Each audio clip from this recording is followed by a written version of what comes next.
शेखावाटी की पावन धरा, जहाँ की मिट्टी में दानवीरों, कर्मवीरों, उद्योगपतियों, संतों और देश पर कुर्बान होने वाले जाबाज सपूतों का रक्त समाया है। इन्हीं में से एक है झुंझुनू जिले के नवलगढ़ कस्बे से 15 किलोमीटर दूर स्थित बुगाला गांव के पंडित गणेश नारायण।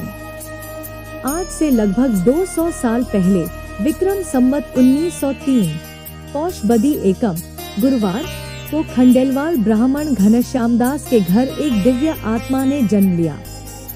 बालक के अलौकिक प्रभाव को देखकर उनके विद्वान पिता आनंद से भर उठे। अल्पायु में ही गणेश नारायण ने संस्कृत, व्याकरण, ज्योतिष और आयुर्वेद जैसे गूढ़ शास्त्रों में महारत हासिल कर ली थी। उनके गुरु पंडित रुदेंद्र शास्त्री उनकी कुशाग्र बुद्धि से इतने प्रभावित थे कि अक्सर कहा करते थे, यह बालक साधारण नहीं है। 14 वर्ष की आयु में सन 1917 उनका विवाह नवलगढ़ की स्योंदी से हुआ और नवलगढ़ में ही उन्होंने अमीर शाहजादा केशर शाह से फारसी का ज्ञान अर्जित किया। संवत 1932 में उन्हें पुत्र रत्न की प्राप्ति हुई, लेकिन उनके मन में तो बस शिव शक्ति के दर्शन की तीव्र लालसा थी। वे कहते थे, शिव शक्ति की साधना कभी निष्फल नहीं होती, साधक की पुकार शक्ति अवश्य सुनती है। गणेश नारायण जी भगवती दुर्गा के परम भक्त थे, जिनके मुख से हर वक्त दुर्गा मंत्र का जाप सुनाई देता था। उनकी वाणी में इतना तेज था कि उनके मुंह से निकली हर बात सच हो जाती थी। उनके इस चमत्कार को देखकर कई लोग उनके परम भक्त बन गए, तो कुछ लोग उनसे डरने भी लगे, क्योंकि वे अनिष्ट घटनाओं का भी पूर्वानुमान लगा लेते थे। सच्चे साधक होने के बावजूद दुनिया उन्हें पागल मानती थी और वे सदैव लोगों से दूर रहने की कोशिश करते थे। उनकी वेशभूषा भी अद्भुत थी। वे समाज में बहिष्कृत और शास्त्रों में निषिद्ध नीले रंग के बिना सिले हुए वस्त्र पहनते थे, जिससे बच्चे और औरतें उनसे डरते थे। वे कभी श्मशान में लेटते तो कभी पास के भागिनीय जोड़े में बैठे रहते थे। उनके भोजन करने का तरीका भी निराला था। कुत्ते और कौवे भी उनके साथ खाते थे और वे कुत्तों के मुंह से टपकते या हंडियों में पड़े पदार्थ को बिना किसी घृणा के खुशी से ग्रहण करते थे। उनकी दृष्टि में किसी भी पदार्थ के प्रति कोई भेद नहीं था। एक बार प्रसिद्ध उद्योगपति सेठ जुगल किशोर बिड़ला उन्हें पिलानी ले जाने लगे, पर रास्ते में भागिनीय जोहड़े में आते ही गाड़ी रुक गई और लाख कोशिश करने पर भी आगे नहीं बढ़ी। मजबूर होकर बिड़ला जी ने गणेश नारायण जी को वहीं उतार दिया। पंडित जी के इस जोहड़े से विशेष लगाव को देखकर बिड़ला ने उनकी स्मृति में वहां एक घाट और संवत 1959 में एक विशाल गणेशलाट स्तूप बनवाया।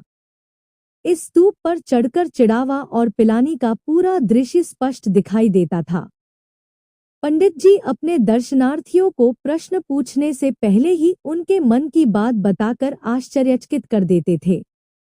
उनकी भविष्यवाणियां कभी गलत नहीं हुईं और उन्होंने जिसे भी आशीर्वाद दिया वह धन्य हो गया। सेठ जुगल किशोर बिड़ला से परमहंस का विशेष स्नेह था और उन्हीं के आशीर्वाद से बिड़ला परिवार ने उद्योग और व्यापार के क्षेत्र में अभूतपूर्व सफलताएं प्राप्त की। एक बार पंडित जी ने जुगल किशोर से कहा, जा कमाने निकल जा, आज तेरा शुभ दिन है। पंडित जी की आज्ञा मानकर सेठ कलकत्ता की ओर चल दिए।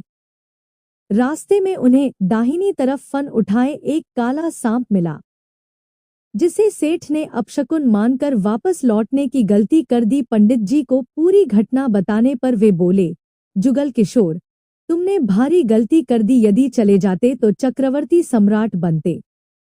अब भी तू यशस्वी बनेगा, पर अपनी करनी को कभी बंद मत होने देना, इसे सदैव चालू रखना। बिड़ला परिवार का नाम आज भी देश के प्रमुख उद्योगपतियों में शुमार है। यह इन्हीं आशीर्वादों का फल है। ऐसी चमत्कारिक बातों से परमहंस के प्रति श्रद्धालुओं की भक्ति बढ़ती गई। उनके भक्तजन आज देश के कोने कोने में फैले हैं और उनके मनमौजी स्वभाव के कारण लोग उन्हें प्यार से बावलिया संत भी कहते हैं। महात्मा गणेश नारायण जी ने विक्रम संवत 1969 में पौष मास की नवमी को योग मार्ग द्वारा अपना शरीर त्याग दिया। उनके अंतिम संस्कार स्थल पर एक भव्य मंदिर बना है, जहां उनकी प्रतिमा स्थापित है। पास ही बिड़ला परिवार ने एक ऊंची स्तूप का निर्माण करवाया है, जिस पर संगमरमर की ब्रह्मा, विष्णु, महेश की सुंदर मूर्तियां लगी हैं। चिड़ावा वासी गणेश नारायण जी को अपना ग्राम देवता मानते हैं और उनकी निर्वाण तिथि पर एक विशाल मेला लगता है। जी